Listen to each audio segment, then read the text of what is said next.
It's day two for nearly 10,000 migrants marching through southern Mexico, many from Venezuela, heading straight for the U.S. border. They timed their journey to coincide with the Summit of the Americas in Los Angeles this week. Migration activists say this group could be one of the region's largest caravans in recent years.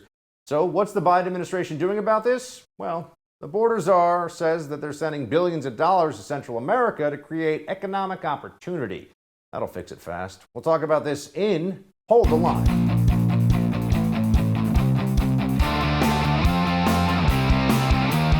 Welcome to Hold the Line. I'm Buck Sexton. So the border is still a mess. You may not know what's going on with it these days because the media is not really talking much about it because they do have, of course, an election coming up, and the Democrats know this issue does not poll well for them, that the Biden regime refuses to enforce the law in meaningful fashion when it comes to our southern border, when it comes to immigration in general.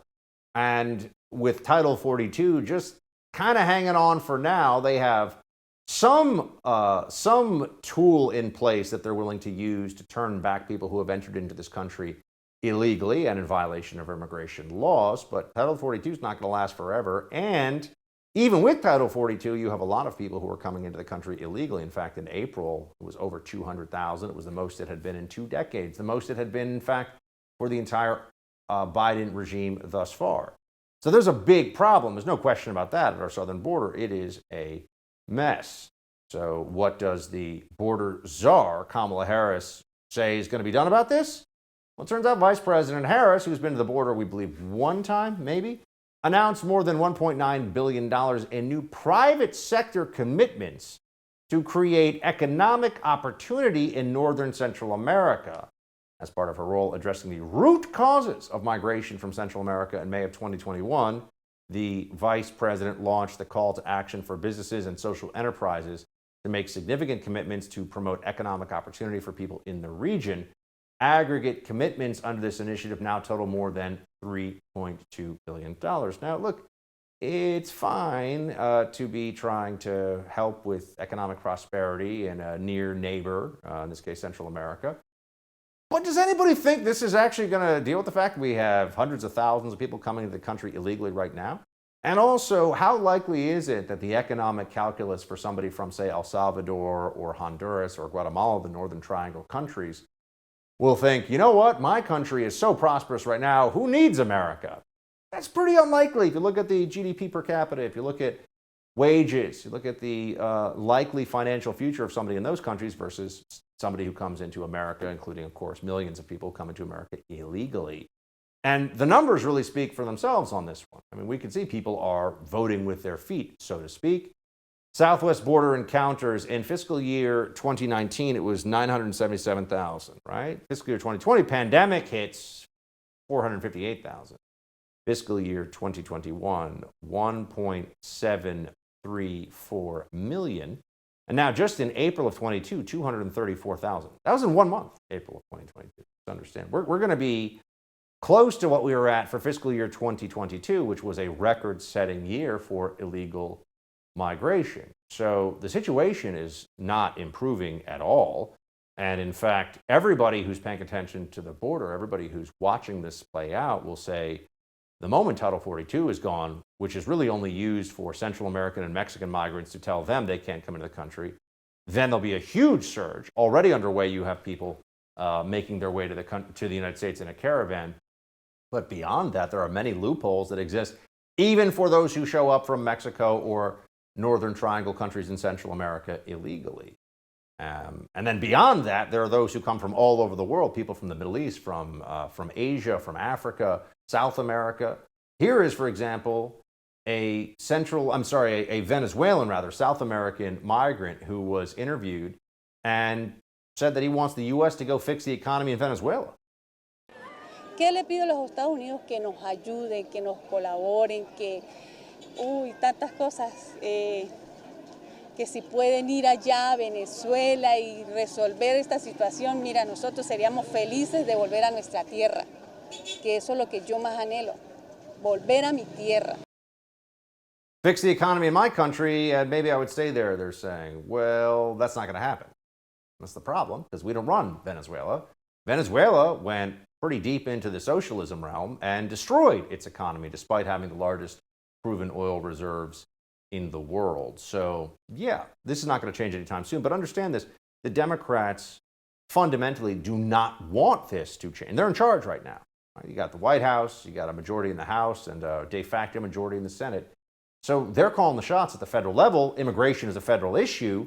So they talk about how, oh, we're going to do something at the border, but they don't actually want to do anything because this situation, they believe, benefits their long-term electoral prospects and their power, most importantly of all, that this will mean when there's an eventual amnesty for the 15, 20, perhaps more than 20 million illegal immigrants in the country at that point, that they will be able to count on a lot of votes from the illegal immigrants who came to the country who were eventually given some form of amnesty. I know they'd say, oh, well, they won't be able to vote. Well, actually, they will. They'll just take their time with passing that legislation after they get the initial amnesty. This is why Democrats, even very dull Democrats, even very dumb Democrats like Beto O'Rourke, are saying, yeah, the border situation is fantastic because it's effectively a wide open entryway for illegal immigrants who will eventually vote Democrat and who will have children in America who will likely support the Democrat Party. So he loves the situation. Watch. And we all agree that we want the border to be better. In fact, I think the border is pretty great right now. The border's pretty great right now. I mean, they sometimes just say it out loud. They don't want this to stop. They just don't want the American people overall to know that they actually prefer this situation at the border. They just don't want the American people to be aware of how duplicitous and how dishonest the Democrat Party, from the top down, from Biden, the White House, all the way down the rest of the Democrat Party apparatus, are on this issue of immigration. They say they recognize it as an issue, but really they recognize it as an issue insofar as they have to process these illegal migrants faster. They don't actually want to stop the inflow of illegal migrants. Certainly Beto O'Rourke, who is a moron but is a Democrat, that is very much the way that they see this. We'll have more on this with Arizona Attorney General and candidate for U.S. Senate Mark Brnovich when we come back. Let's talk about protecting our online data. A lot of companies say your privacy is guaranteed. We know that's not true. That's why you need a new privacy and cybersecurity application tool called Secure, spelled S-E-K-U-R. Secure is using proprietary encryption and offering secure instant messaging and email. With Secure, all of your communications based on servers and data centers hosted in Switzerland without using any of the big tech platforms here. Privacy is a big issue now. Without real security, people can read your emails, messages, even your bank information. Secure will never mine your data and never ask for your phone number. You can send emails to your doctor, banker, lawyer, or anyone else with total confidence you're not being spied on by your internet provider or big tech. Secure is your solution to stop the constant theft of your digital identity. It costs only $5 for the messenger, only $10 for the messenger and email combination package. Go to secure.com and take back your privacy today. That's SEKUR.com. Use promo code BUCK for 25% off. We'll be right back with more. Hold the line.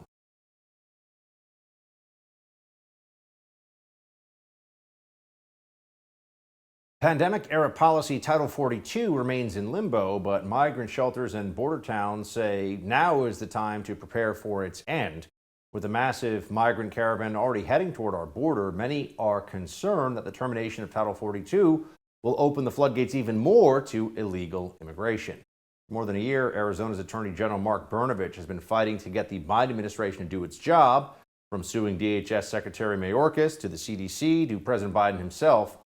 AG Brnovich is doing everything in his power to protect his community, stop the White House from rescinding Title 42. Attorney General for the state of Arizona joins me now. AG Brnovich, good to have you, sir.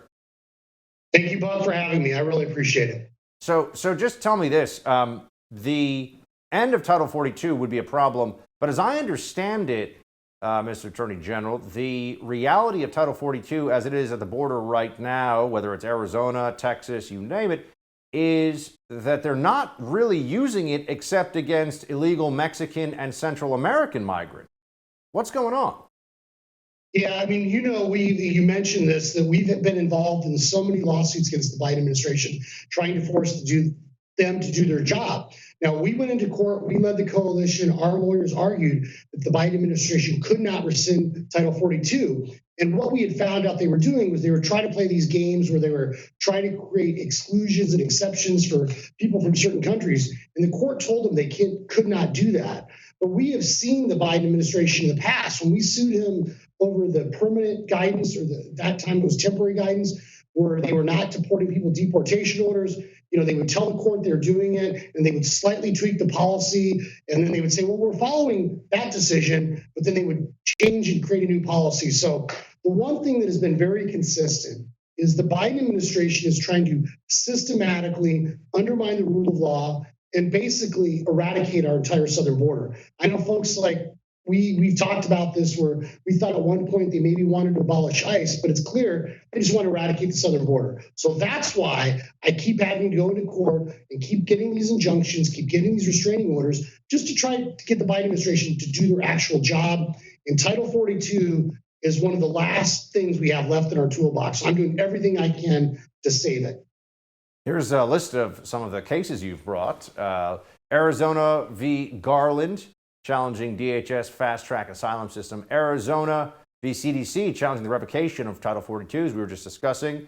You've also challenged DHS's final guidance, challenging Biden administration's illegal violation relating to cancellation of border wall construction, and once again, challenging interim guidance. So you are not afraid to take the feds into court over this stuff. How have these challenges played out? You're winning some, losing some, something in between? What's going on? Yeah, I mean, we unfortunately, for example, in the border wall, that's still in litigation. We weren't successful at the beginning of that, but we're continuing to litigate it. One thing you did not mention is that I literally argued at the U.S. Supreme Court in February over the public charge rule, and this is where the Biden administration is trying to give government welfare benefits to non-citizens. And so I'm very confident we're going to win that case. We had to take that all the way to the U.S. Supreme Court. We got the restraining order to stop Title 42 from being revoked. And, on the permanent guidance, some of these other cases are still winding their way through the courts. And unfortunately, what the Biden administration has shown is a complete disregard, not only for administrative procedures, but they're shredding the Constitution in the process. And so I'm doing everything I can, Buck, to try to hold them accountable and to try to force them to just follow the existing law. And so, we've been very successful in some cases. In some cases, we literally are having to take to the U.S. Supreme Court to make sure the court orders the Biden administration to just follow the law and do the right thing. So with that in mind, what would need to happen right now, obviously a federal judge has said Title 42 cannot be rescinded as it currently stands. At some point, it will be rescinded, one would assume, right? It's a pandemic-related CDC authority. So what would have to happen for it to be legal, and what would be the changes necessary from your perspective that the Biden administration could make so that they wouldn't get the massive surge? I mean, we already have a huge caravan of, they estimate 10 to 15,000 on the way. So what could they do differently? And then how could we and then what happens when Title 42 goes? Yeah, look, Title 42, I think we all recognize it's like the little kid, the story about holding the finger in the dike. I mean, that's all we're doing. These are stopgap measures. And it's because the Biden administration is failing to build the wall, which we know was working. They tried to rescind the Remain in Mexico policy. They aren't deporting people deportation orders. They're trying to incentivize and monetize people coming here by giving them government benefits. We're trying to stop that. So Title 42, what we basically argued is that, look, if the Biden administration wants to rescind it, what has been good for the goose is good for the gander. And in that sense, these left-wing groups, they always sue Republican administrations trying to tell them they cannot change rules or policies without going through the proper rulemaking process. So what we've said and what the judge agreed with is that if the Biden administration wants to rescind or revoke Title 42, they have to go through the process, the legal process, and that would include rulemaking and public notice and comment.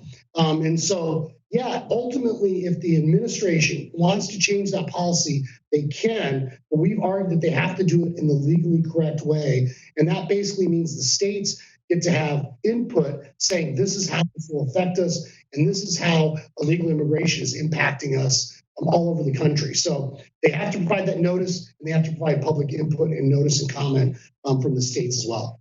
So you are currently the Attorney General in Arizona. You are running for a Senate seat on the Republican side from your state. You have a primary to get through here with your primary opponent being Blake Masters. Donald Trump, former president of the United States, endorsed Masters, and today he put out a statement. I wanted to let you react to it, Mr. Attorney General. He said that Mark Brnovich is such a disappointment to me. He is the current Arizona Attorney General, and while he understands what took place in the 2020 presidential election and that it was rigged and stolen, he only views it as something he would not like to see happen again. That was a statement that former President Trump put out.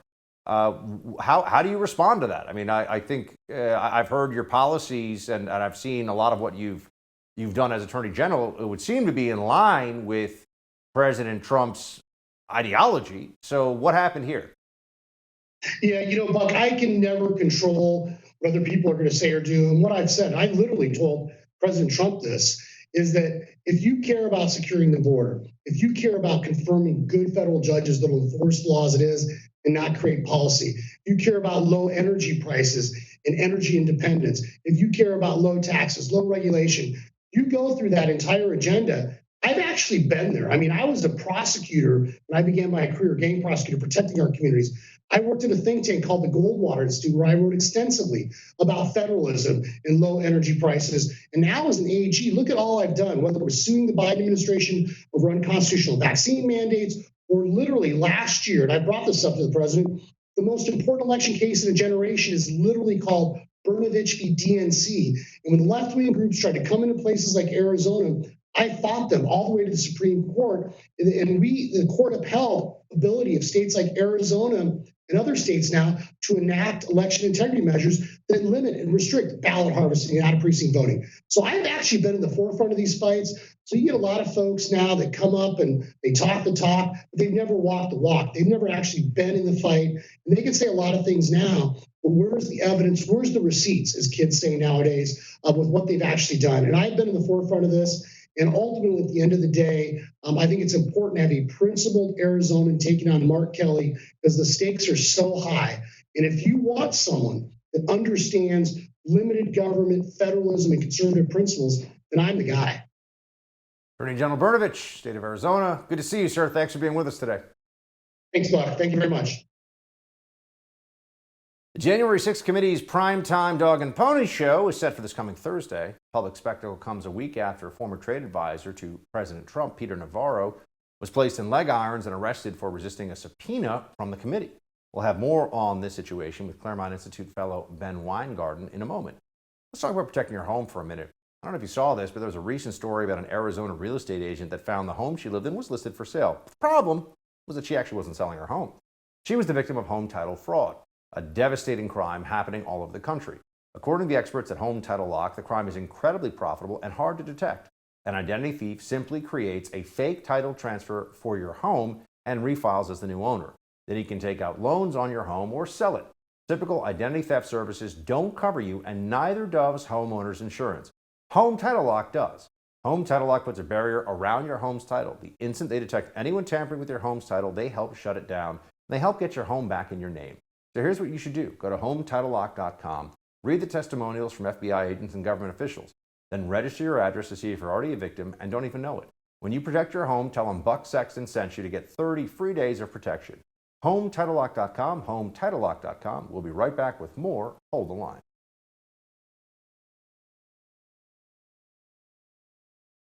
They chose a different route. They didn't call my attorney. Instead, they went with this shock and awe terrorist strategy to let me go to the airport and then take me with 5 agents like I'm a al-Qaeda terrorist, rock me into a car, and the next thing I know, I'm in leg irons, handcuffs, strip search. I mean, it was not without comedy. I mean, at one point, the FBI agents couldn't find the door to go into where I was supposed to go. The fingerprint machine didn't work. But people do not want to sit in solitary confinement in leg irons, denied food, denied water, denied an attorney. And this is what we live in.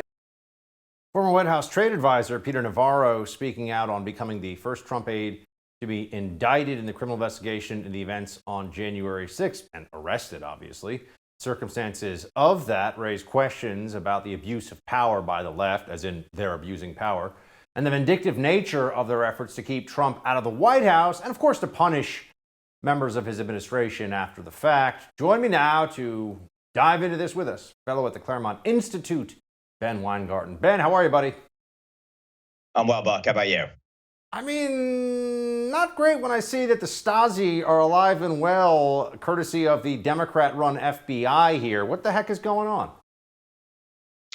Yeah, this Peter Navarro case, I think, is a remarkable illustration of what is a two-tier, which is to say, injustice system that we are currently suffering under as a country. And the split screen, as I argue in a recent piece of The Federalist, is remarkable between Hillary Clinton's campaign lawyer, Michael Sussman, who gets off for clearly lying to the FBI with multiple smoking guns, but he's a protected member of the regime, and he's protected by a jury truly of his peers and a like-minded judge in Washington, D.C., for lying to the FBI. And here you have Peter Navarro, who refuses to essentially submit to a wholly illegitimate sham Soviet show trial style committee.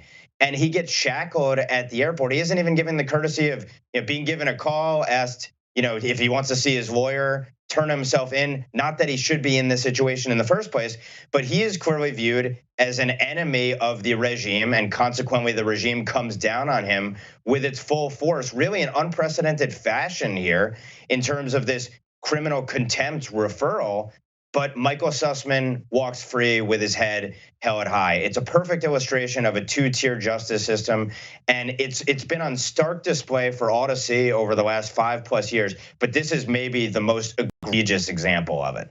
On that two-tier justice system, you wrote in The Federalist that Michael Sussman walking free from D.C. federal court and a harried and bewildered former Donald Trump advisor Peter Navarro being hauled before it following his account of a harrowing arrest and detainment ought to be ingrained indelibly in the American mind. And in some ways, in some respects, I think that's kind of the point of the exercise. They want to have something like a perp walk of a Peter Navarro, treat him as if he's some hardened criminal that ought to be shackled and dragged in front of a DC federal court, precisely to send a message to the American people that those who have views like Peter Navarro and who serve the bad orange man faithfully, they're threats to society, to our democracy, and thus they're going to be treated as such, as enemies of the regime.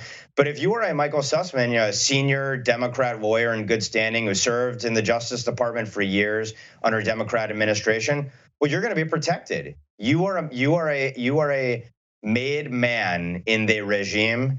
And anyone else who is on the other side who dares to threaten their power and privilege, because let's not forget, what was Peter Navarro's seminal contribution in the Trump administration? It was to take on communist China, something, of course, you can't do if you're in the regime. You're going to pay a massive price for it, including facing the long arm of the law. So we also have the January 6th hearings, primetime hearings, coming up in just 2 days now, Ben. Here's PBS News. Can hardly contain their excitement, I'm sure, about this one on the January 6th hearing that's coming up on Thursday.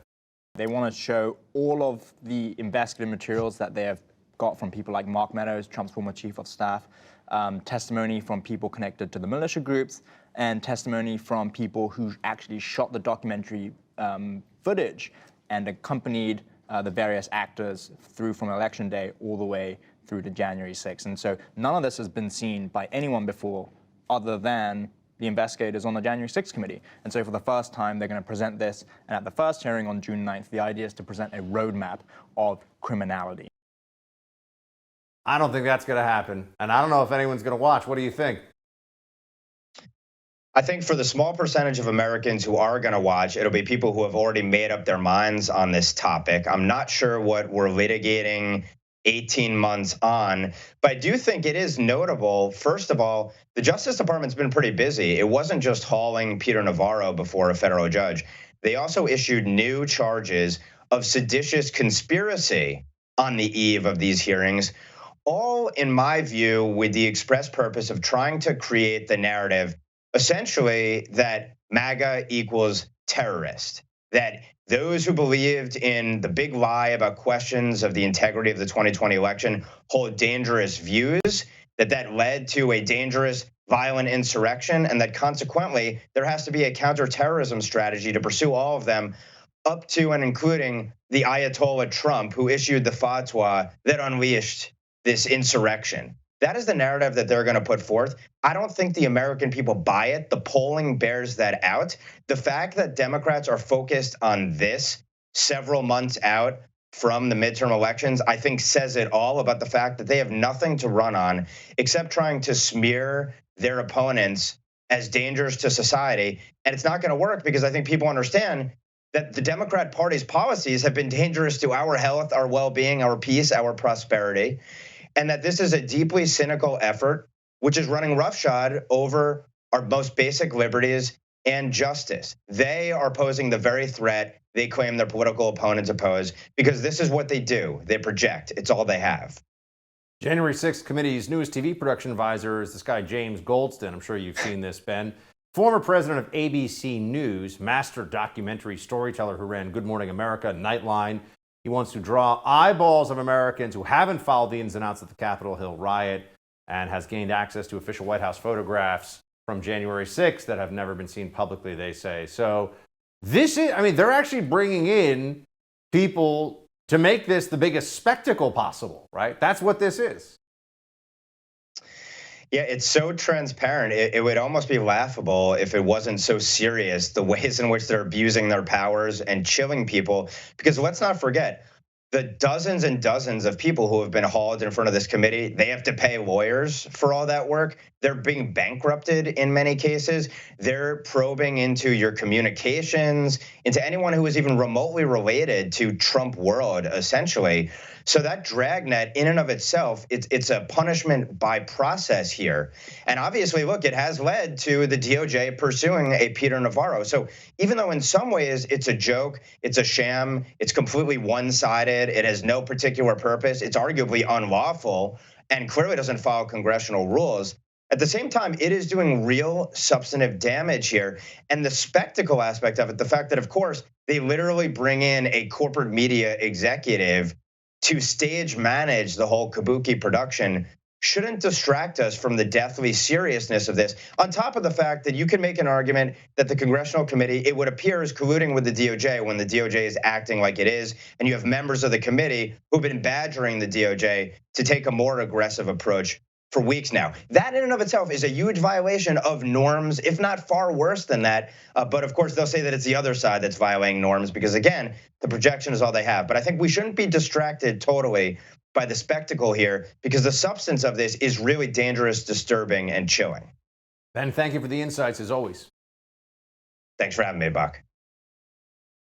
Democrats are renewing their efforts to make it more difficult for Americans to purchase so-called assault weapons. Their latest proposal, a 1,000% tax on AR-15s. We have more on that with senior writer at National Review, Charles Cooke, in a moment.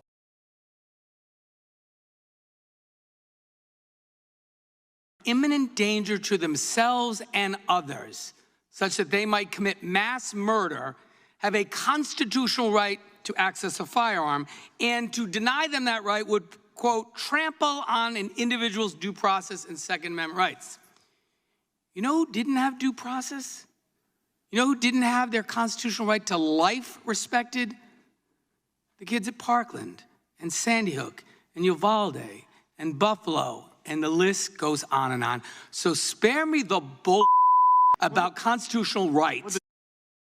Congressman David Cicciolina of Rhode Island has had just about enough of, that whole Constitution thing. In the wake of several high-profile mass shootings, Democrats are once again pushing for stricter gun control measures, including imposing a 1,000% excise tax on AR-15s. Congressman Don Beyer of Virginia said of the proposal, quote, what it's intended to do is provide another creative pathway to actually make some sensible gun control happen. We think that a 1,000% fee on assault weapons is just the kind of restrictive measure that creates enough fiscal impact to qualify for reconciliation.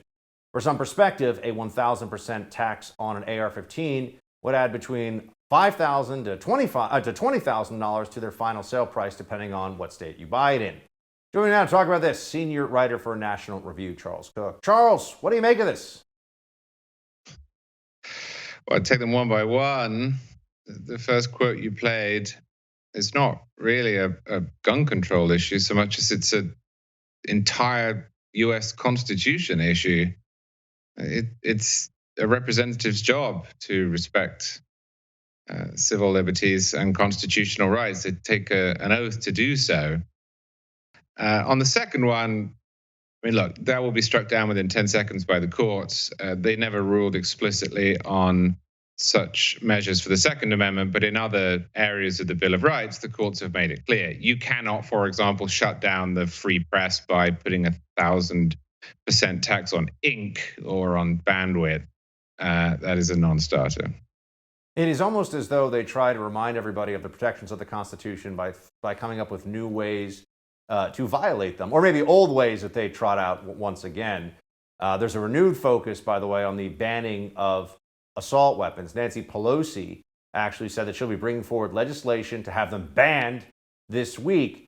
I mean, first off, I'm always so curious about this. So is it just going to be a ban on new purchases of them? And so it won't touch the, I don't know, 40, 50 million AR-15 style rifles already in circulation in America? I mean, Charles, how is this even supposed to theoretically work as a legislative act? I don't know. The AR-15 is the most commonly owned rifle in the United States by a long way. The Supreme Court in the Heller decision said that any weapon that is in common use is protected. So this is presumptively unconstitutional.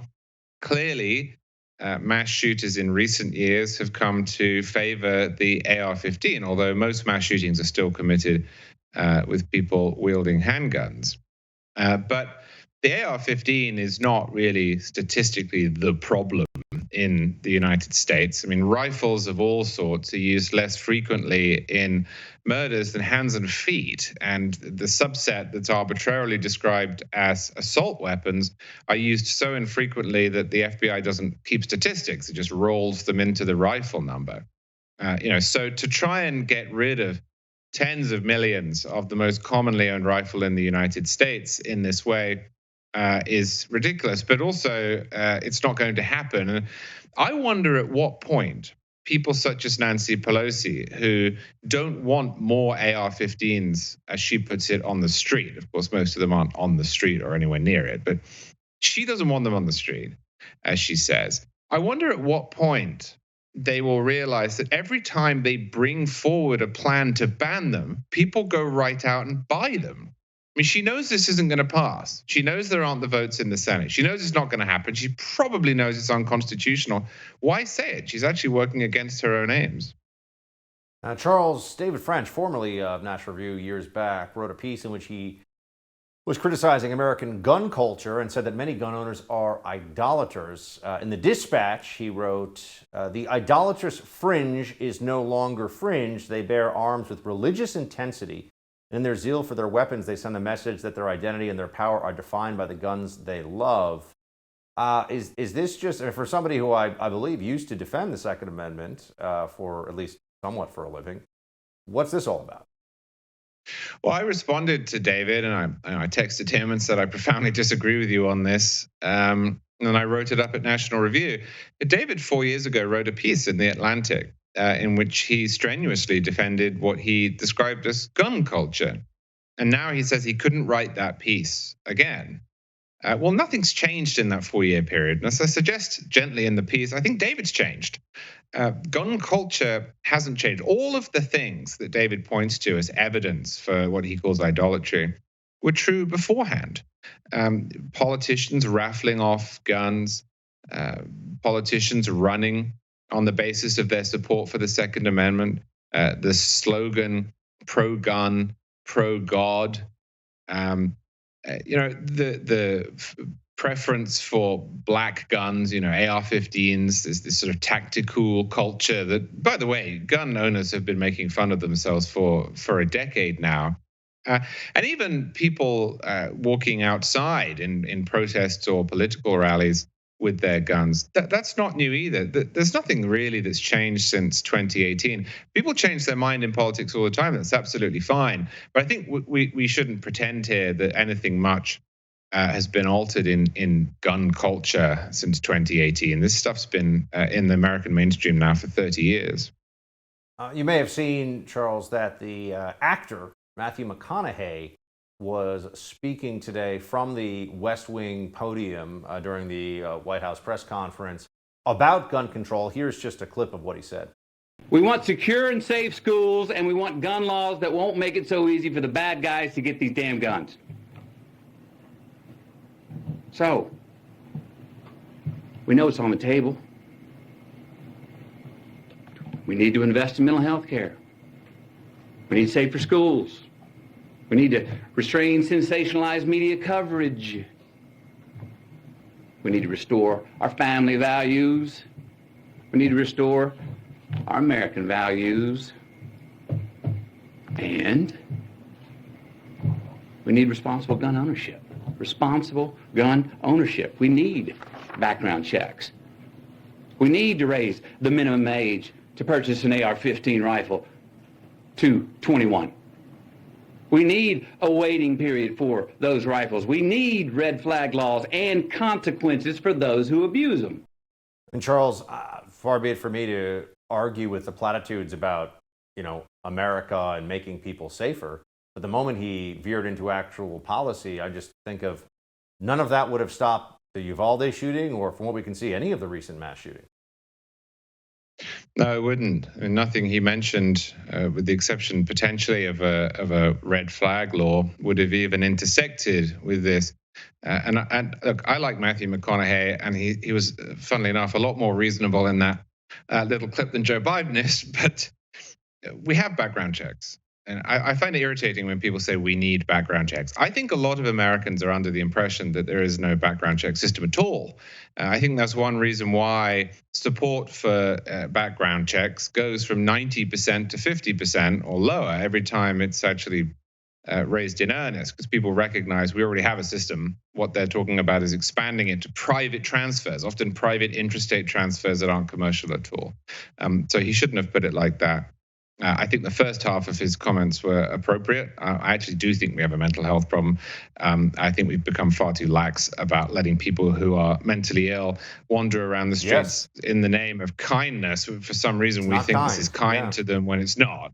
But I also think this is an extremely difficult problem to solve. I don't have many answers either. It's so rare. And people think that's a callous thing to say, to point out that mass shootings are rare, as if you're somehow downplaying them. I'm not. I'm a parent of two. I felt the same way everyone else did when I heard this news. But it is also about as likely as, say, being struck by lightning or being killed in an earthquake. And those things are really difficult to stop too, because we don't know when they're going to happen. So the part of what Matthew McConaughey said that I oppose the most. My views on policy. I'm with you on that. The part I object to the most is when he said, we know how to deal with this. This is a line Joe Biden keeps using. We know how to deal with this. Yeah. I'm afraid we don't. We don't. It actually reminds me of Fauci when he says, we know how to stop COVID. Actually, we don't. It's another place where we do not, actually. So very good point. Charles, thanks as always for being with us. Appreciate it. Thanks for having me. You'll never guess why Stacey Abrams asked a young kid to take his mask off for a photo. The hypocrisy, my friends. Get ready for it. We'll have that story and more coming up in Quick Hit.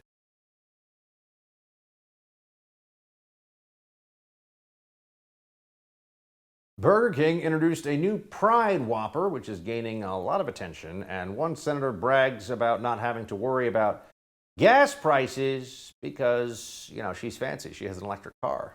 Unlike the peasants out there. These stories and more in Quick Hits. Let's get right to it. So it is Pride Month, as you have seen if you've bought anything or seen any statements, public statements from companies anywhere in America right now. Burger King has introduced a new Pride Whopper where you can order it with 2 tops or 2 bottoms of buns. The campaign is running only in Austria until June 20th. But so far, it has gained negative traction among some fast food eaters. Wait, so it has 2 tops or two top buns, 2 bottom buns? What? Okay, whatever.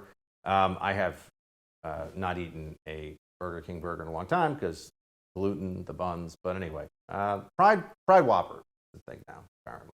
Can't buy a burger without some politics involved. Senator Debbie Stabenow, she has found herself getting some media attention here because look, gas price is really high, as you know, in the country right now, and it's reaching records. Got to give the Biden administration credit. They keep breaking records, just not the kind of records you want to break if you want to stay in power. gas is really expensive. We could be heading toward $5 a gallon nationally as the average. And everyone's seeing this as a problem. It's not going to get better anytime soon. Senator Debbie Stabenow has had a moment here where she bragged that, you know, she went on a road trip and she had just gotten her cool new electric vehicle. So all those gas stations she passed, she could just laugh at the peasants who can't afford their gas or the electric vehicle that she was in. So yeah, no problem. Watch. I do have to say, just on the issue of gas prices, after waiting for a long time to have enough chips in this country to finally get my electric vehicle, I got it and drove it from Michigan to here this last weekend and went by every single gas station, and didn't matter how high it was. And so I'm looking forward to the opportunity for us to move to vehicles that aren't going to be dependent on the whims of the oil companies and the international markets. I mean, so much stupidity in that short clip, but also the whims of the oil companies. Yes, because the oil companies just decide, you know what? It's not like this is a global market and we have competitors, so why don't we just charge $100 a gallon? Everyone will pay that, right? The amount of stupid among Democrats who are in elected office is, no matter how much you see it, always astonishing. Always. Stacey Abrams, the fake governor of Georgia, who is now running to be the actual governor of Georgia and will likely lose again and then still be the fake governor of Georgia because she's almost certain to claim that she was cheated in some way. She asked a young kid to take his mask off for a photo because she said that she has gotten in a little bit of trouble taking photos with kids with masks on. Watch. You want to take a picture? Yeah. Excellent. Okay, I'm gonna. Do you mind taking your mask off for a second? If Mom's okay.